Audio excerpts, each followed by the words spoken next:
We're gonna need the best trackers in the business. Luke Hobbs. I'm what you call an ice-cold can of whoop-ass. Deckard Shaw. I'm what you might call a champagne problem. No way. This guy's a real ass.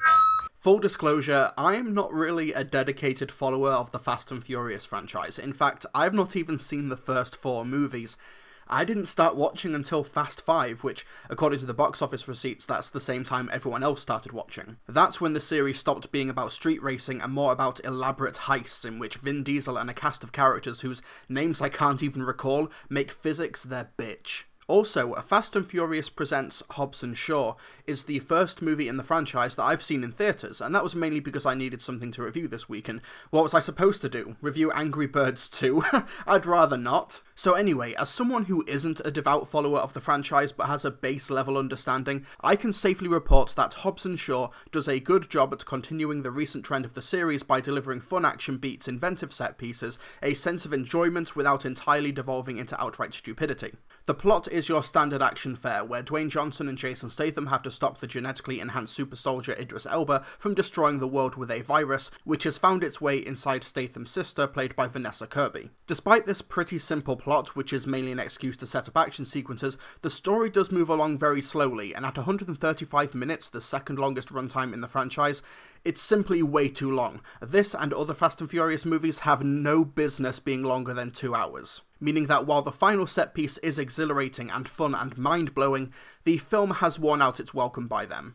Oddly enough though, despite this coming from Atomic Blonde and Deadpool 2 director David Leitch, the fistfights are actually pretty sloppy, and while the car stunts are about as inventive and as fun as you'd expect, there's a lot of dodgy green screen and compositing which I've not really noticed in previous installments, though maybe that could be a result of me watching this one on a larger screen. What Hobbs Shaw has going for it that other installments don't is the winning chemistry between Statham and Johnson, and this film is easily the funniest in the franchise with the best dialogue. I mean, have you heard the dialogue in previous Fast and Furious films?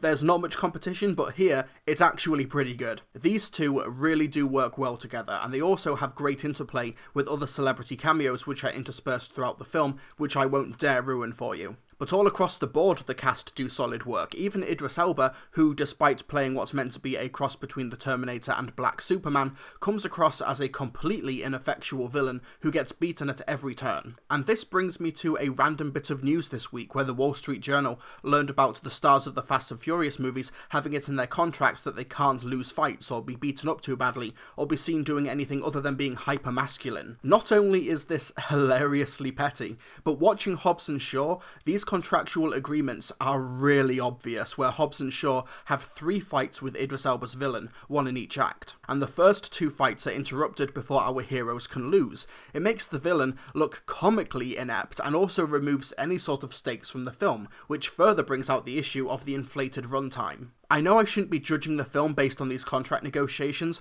but it's one of those things which you won't be able to unsee once you're aware of it. It's the second act in Russia that really drags the film down, mainly because it serves as an excuse to further flesh out a shadowy villain for future sequels, which feels really shallow, and it also brings in a group of beautiful Russian women to help our leads for about 2 minutes before promptly disappearing. And I'm aware that stunningly gorgeous models is a staple of the franchise and something a lot of its fanbase want from these films, but I'm after plot expediency, damn it. Everyone else gets turned on by beautiful women, but good story structure is my kink. Everything else, though, is solid. There's nothing quite akin to some of the Fast and Furious car stunts, like the Vault Heist in Part 5 or the never-ending runaway from Part 6, but there's still some off-the-wall action set pieces, including the climax, which reads like the cast of Moana doing hardcore Home Alone-style action. It's a fun time and our leads are great, but it's still a bit protracted and a little bit sloppily executed in some places, though I find it really funny how we're now 9 films into a franchise which has super soldiers, chemical weapons, and high-tech military involvement,